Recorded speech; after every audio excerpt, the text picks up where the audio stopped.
Lydia, you're very welcome. Please come up. And I will go up as well, and we will begin the conversation on affirmative action and international instruments addressing participation of women and leaders. When you realize your right to education, first of all, you're taken through school, and that introduces you to many aspects. You generate a lot of knowledge out of that. You get to know what's happening out there. And even the different levels of education matter. You move on to maybe university education, maybe you do a master's degree.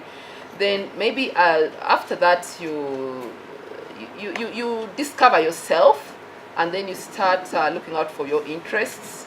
That way you skill yourself further. You start specializing here, there, and you also get to understand what is happening around you. And sometimes you're driven into leadership to help those who can't help themselves.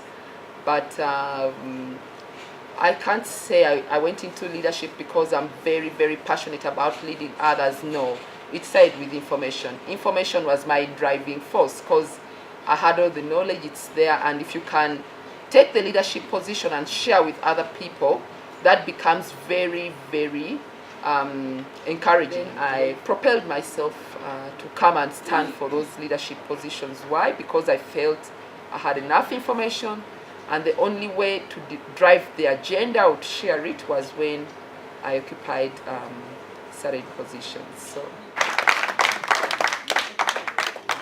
driving me to this position is quite natural because I'm working with gender equality, and that's good for me. That's good for my friends. It's good for my fellow men around. It's good for the women around. It's good for the society. The analysis that's behind my work is that gender equality is good for development, and that's why I'm in this position to push gender equality, because it's good for development. Very brief and succinct. It's good for all of us. It doesn't only work for women. It doesn't only work for men. When we have gender equality, it's good for all of us. And I know, Miria, that you've been a champion of gender equality for a lot of your life. But what would you say are the 3 things that propelled you to this fight for gender equality? One of the first things is being discriminated against as a child, and growing up under an unfair and unequal environment, which shaped my dream to fight against that injustice way back when I was just 9 years.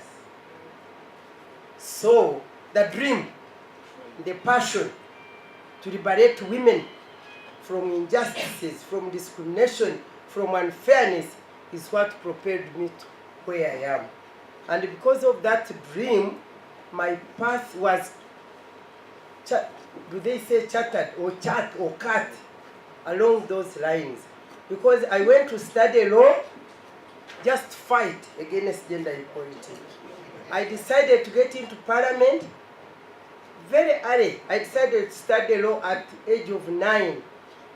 And I went through resistance. Even to study law, I had to resist very seriously against my father, swearing to ostracize me. It was not easy. So I went through that, and then at about 17 years, 16 at HSC, I learned that parliament, we studied parliamentary history, English parliamentary history. Then that's when I learned that, people argue in making law. So I said, oh, these laws are made in parliament. Then when I reached there, when I finished studying my law, I got to parliament.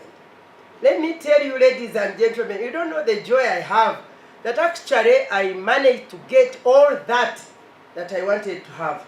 And while I was thinking I would be doing it at my village, fighting for women at my village level, the dream has taken me beyond village level. While I felt I would be changing the laws, just the usual laws, the dream brought me to be a commissioner on Uganda Constitutional Commission, and to be a CA delegate to ensure I was even a member of the legal and drafting committee that came out with the final constitution of Uganda. I managed to be that because of that childhood dream. And all my life, I live to see the women being treated as full human beings in their own right. And I believe that is my God's purpose in life for me.